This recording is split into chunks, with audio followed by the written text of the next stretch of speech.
मेरी माँ मेरे पापा के कमरे में अक्सर नहीं सोती थी, मगर किसी रात पापा के कमरे में सोती थी तो अगली सुबह मम्मी रोती रोती बाहर निकलते। एक दिन मम्मी सोई हुई थी, तभी मैं मम्मी की चादर लेकर पापा के कमरे में चली गई। फिर जो पापा ने मम्मी समझकर मेरे साथ किया, मेरी आंखें खुली तो फिर मैंने मम्मी को सिसकते हुए देखा। वह मेरे बिस्तर में बैठी पूरी तरह रो रही थी। अपनी माँ को ऐसे देखकर हमेशा मेरा दिल तड़प जाया करता था, लेकिन मैं चाहकर भी कभी उनसे कुछ नहीं पूछ सकती थी। अक्सर ही सुबह मम्मी का ऐसा हाल होता था। कुछ समय पहले मैंने एक बार माँ से पूछा था कि आखिर वो पापा के कमरे में सुबह सुबह बाहर आकर इतना रोती क्यों है, तो मम्मी ने कोई जवाब नहीं दिया और मुझे डांट दिया। मम्मी जब भी उसके कमरे से बाहर निकलते, मम्मी का हुलिया बहुत ही अजीब सा होता था। उनके बिखरे हुए बाल और पुराने कपड़े एक अजीब सी मजबूरी सुन रहे होते। यह सिलसिला कुछ साल पहले से ही शुरू हुआ था। जैसे जैसे मुझे होश आ रहा था, मेरे लिए सब कुछ अचंभित होता जा रहा था। मेरे अंदर एक जुनून सा पैदा हो गया था कि मेरा बाप आखिर मेरी माँ के साथ रात भर क्या करता है। इस सवाल ने मुझे बेचैन कर दिया। मैं 17 की साल हो चुकी थी, अब बहुत सी बातें अच्छी तरह समझने लगी थी। मम्मी का रोता चेहरा देखकर मुझे किसी मजबूरी की चेतावनी लगती थी, लेकिन हर रात की बात यही थी कि जब मम्मी कमरे से निकलती तो वो रो रही होती। जब पापा कमरे से निकलते तो उनके चेहरे पर एक दिलकश मुस्कुराहट होती थी।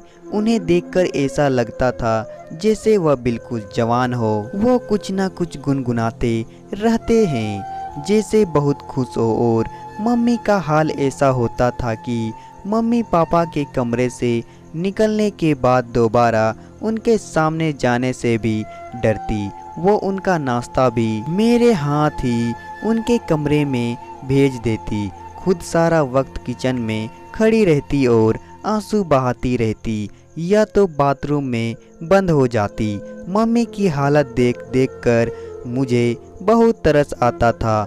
मैं तब 11 क्लास में पढ़ती थी और नाश्ता देने के बाद मैं अपने स्कूल के लिए घर से निकल जाया करती थी, लेकिन सारा वक्त मेरे दिमाग में मम्मी के ख्याल घूमता रहता था। मैं कभी किसी और सुबह पापा को परेशान या बेचैन नहीं देखा था। वो हमेशा ही बहुत खुशी से नाश्ता करने बैठते थे और उनका चेहरा बहुत खुश दिखता था, जबकि मम्मी को देखकर ऐसा लगता था कि किसी भी पल मम्मी को कुछ भी हो जाएगा। अक्सर मैं नाश्ता बनाते हुए मम्मी की शरीर को कँपाते हुए देखी थी। मेरा दिल चाहता था कि मैं मम्मी से पूछूं कि पापा रात को उनके साथ ऐसा क्या करते थे जो उनका इतना बुरा हाल हो जाता है, मगर पापा के नाम पर मम्मी के चेहरे पर खौफ नजर आने लगता था। मम्मी हर रात पापा के कमरे में सोने के लिए नहीं जाती थी, बल्कि वह मेरे साथ ही सोती थी। कभी कभी उन्हें जबरदस्ती पापा अपने साथ कमरे में ले जाते थे और मम्मी मना करने की कोशिश करती थी, लेकिन पापा उनके एक ना सुनते। पापा की आवाज़ में मोहब्बत की ऐसी चाशनी घुली होती थी कि देखने वाला हैरान रह जाए, लेकिन मैं अच्छी तरह जानती थी पापा मम्मी को कमरे में ले जाकर यकीनन उनके साथ कुछ गलत करते थे।